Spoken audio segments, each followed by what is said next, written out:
Je connais des femmes qui détestent chaque minute de leur salariat, littéralement, et j'en faisais partie. Mais je connais également d'autres femmes qui rayonnent, qui dirigent, qui transmettent vraiment une énergie qui impacte en restant salariées, qui transforment même leur équipe. Et j'ai eu à observer ces deux catégories de femmes et ce que j'ai découvert risque de changer littéralement ta perception du salariat. Mais avant d'aller plus loin, je veux m'adresser à deux catégories de personnes. Certaines personnes parmi vous, vous êtes en train de m'écouter, vous êtes enceinte ou jeune maman. J'aimerais vous dire bravo, vraiment bravo pour le bébé. Cependant, quand vous regardez le poids des responsabilités de s'occuper d'un enfant, vous vous posez la question de savoir comment est-ce que les femmes qui travaillent à côté en ayant des enfants, comment elles font, comment elles s'organisent, parce que c'est voilà un gros challenge pour vous. Certaines parmi vous, vous travaillez, vous donnez tout, mais vous êtes tout le temps épuisé. Et parfois même, vous enviez les personnes qui restent à la maison, ces femmes-là qui restent s'occuper des enfants en vous disant en secret, ça c'est vraiment le meilleur travail. C'est le meilleur travail que de s'occuper de ces enfants. Mais vous ne le faites pas parce que vous savez que vous avez besoin d'argent. Alors si vous êtes dans l'un de ces cas, restez jusqu'à la fin parce que je vais vous dire quelque chose aujourd'hui qui va très certainement changer votre perception de vous-même. Dans cette vidéo, il est question de savoir est-ce que les femmes sont faites pour le salariat, et on va l'analyser aujourd'hui avec l'histoire, avec ce que les neurosciences disent, la Bible dit et même aussi nos expériences, ok? Alors, commençons par l'histoire. Alors moi, par exemple, je viens du Cameroun, ok? Et j'ai pris le temps d'analyser 3 générations en arrière, de regarder comment est-ce que mes aïeux, ok, se comportaient sur cette question salariale-là. Je me suis rendu compte que les femmes ne connaissaient pas ce mot poste de service. Elles connaissaient les travaux champêtres. Elles allaient au champ pour gagner leur vie. Et les plus courageuses vendaient les vivres au marché pour pouvoir avoir un peu d'argent. D'accord? Bref, ce qu'on observait, c'est que la femme s'occupait pleinement de la famille et avait pas vraiment la tête au salariat parce que c'était vraiment quelque chose qui était réservé aux hommes.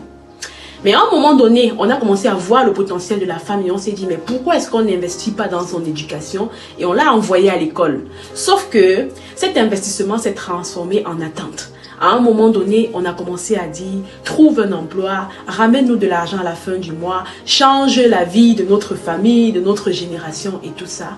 Et c'est comme ça que le poids a commencé à peser vraiment sur la femme. Et aujourd'hui encore, il y a des cultures où cette pression-là persiste sur les femmes. J'ai vu par exemple en Inde, il y a 24% de femmes qui recherchent un emploi rémunéré contre 74% d'hommes. Okay?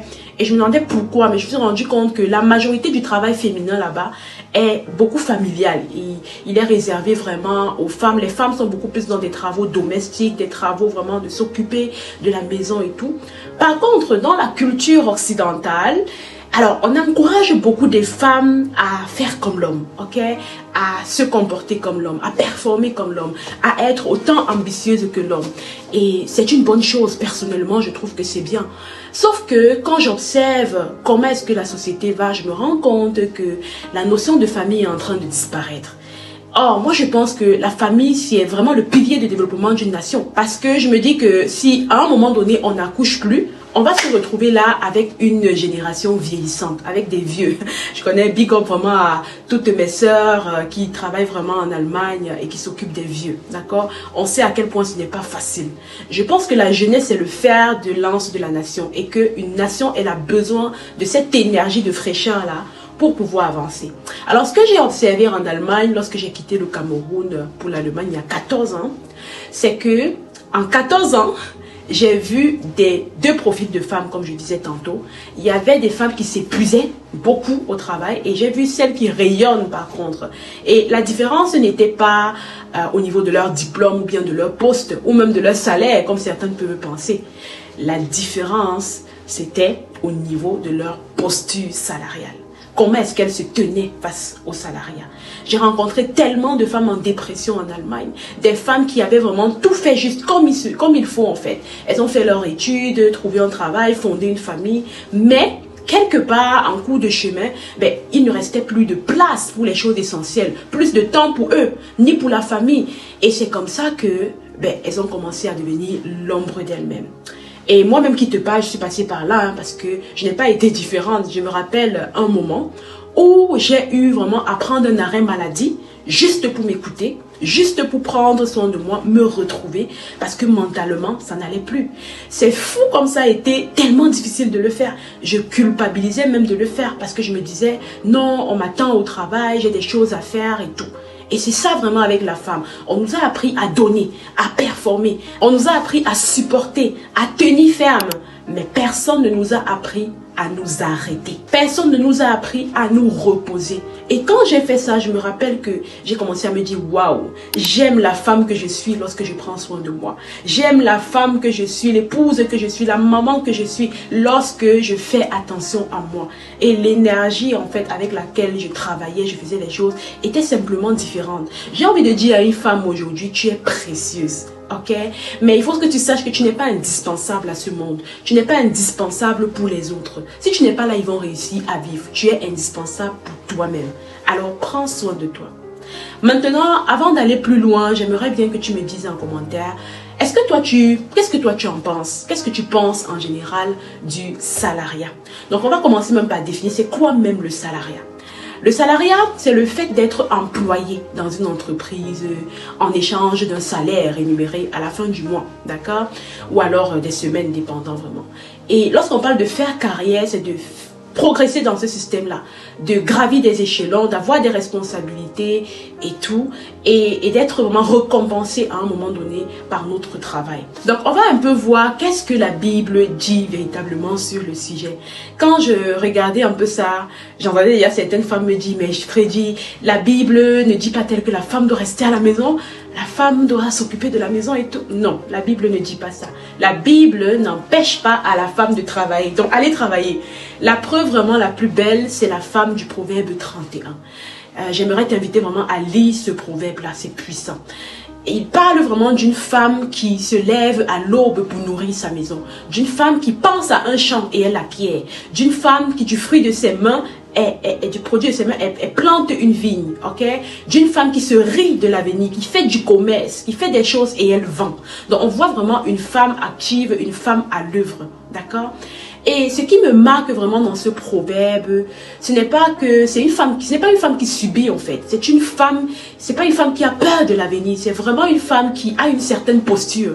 Elle sait qui elle est, ok? Donc c'est à ce niveau que je veux dire que la Bible demande à la femme de travailler. Et elle lui montre même comment travailler au travers de ce problème-là, avec force, avec dignité. Et c'est exactement cette posture-là que je pense que beaucoup de femmes ont perdu en cours de route, ok?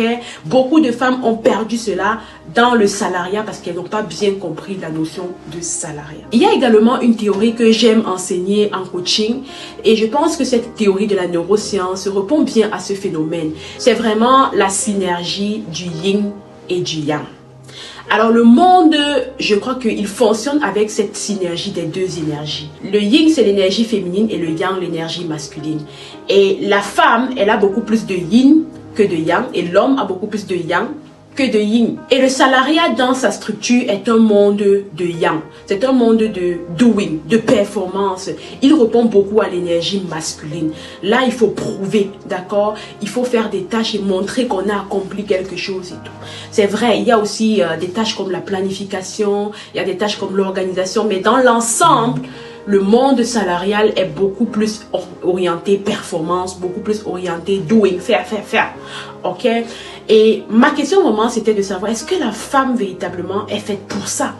Et sincèrement, je ne pense pas que le problème soit le salariat en lui-même, une fois de plus. Le vrai problème dans ça, ce n'est pas le fait de se lever, aller travailler pour avoir un salaire, mais c'est la posture salariale que la femme adopte finalement. Parce que cette posture-là, elle va venir montrer à quel point tu es équilibré dans ton identité, à quel point tu es stable énergétiquement parlant. Et lorsque tu décides de rentrer dans le salariat, ça change vraiment toute la différence quand tu as vraiment stabilisé les choses, quand tu as vraiment pris conscience de ton identité. Donc je pense vraiment que la posture, c'est ce qui va te faire résister ou craquer finalement sous le stress. La posture, c'est cette chose-là qui va t'aider à fixer le cadre et à ne pas accepter n'importe quoi au nom d'un maigre salaire ou un salaire qui ne reflète pas ta valeur. La posture, c'est quelque chose qui va te permettre de garder tes yeux fixés sur l'essentiel, sur un but qui va au-delà de l'argent, un but qui est beaucoup plus de contribuer, de laisser une trace intentionnellement, d'impacter D'accord? C'est ça en fait que la posture va t'apporter. La posture, c'est cette chose-là qui va te permettre de dire non aux abus, non aux collègues toxiques. La posture, c'est également cette chose qui va t'aider à respecter les priorités de la vie.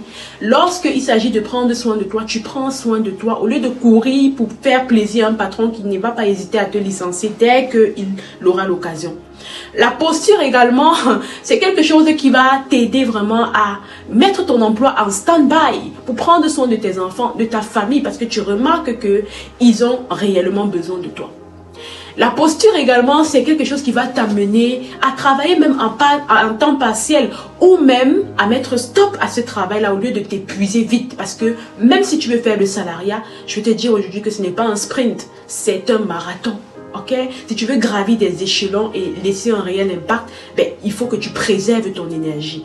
Et il faut que tu sois intentionnel là-dessus pour garder cette énergie pour ceux qui comptent pour toi et pour ceux qui comptent pour toi réellement. D'accord?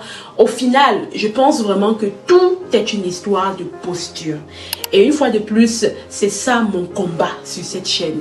Sur cette chaîne, je plaide et je vote pour une génération de femmes ou alors de mamans qui ne sont pas des salariés esclaves, mais qui sont des salariés leaders, des salariés qui mènent la danse. Et tu sais quoi?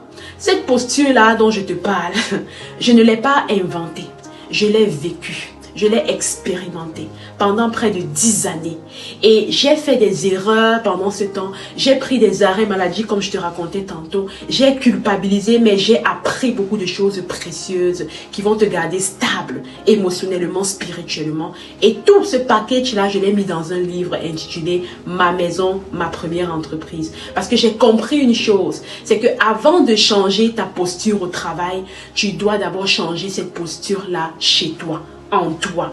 Et c'est là que tout commence. C'est là que tout se concentre et tout se construit. Le lien est dans la description, alors n'hésite pas à t'en procurer. Rejoins aussi le groupe des femmes qui partagent cette vision et dis-moi en commentaire, est-ce que tu es plutôt salarié esclave ou salarié leader? Comment tu te sens en ce moment? Je lis chaque commentaire et n'hésite pas à t'abonner parce que dans la prochaine vidéo, je vais te montrer exactement comment développer cette posture-là de leader salarial pour ne plus jamais croupir sur les exigences d'un chef, mais pour laisser intentionnellement un réel impact, quel que soit l'endroit où tu travailles. Sois sage, ne fais pas que travailler, rends-toi mémorable et surtout inoubliable.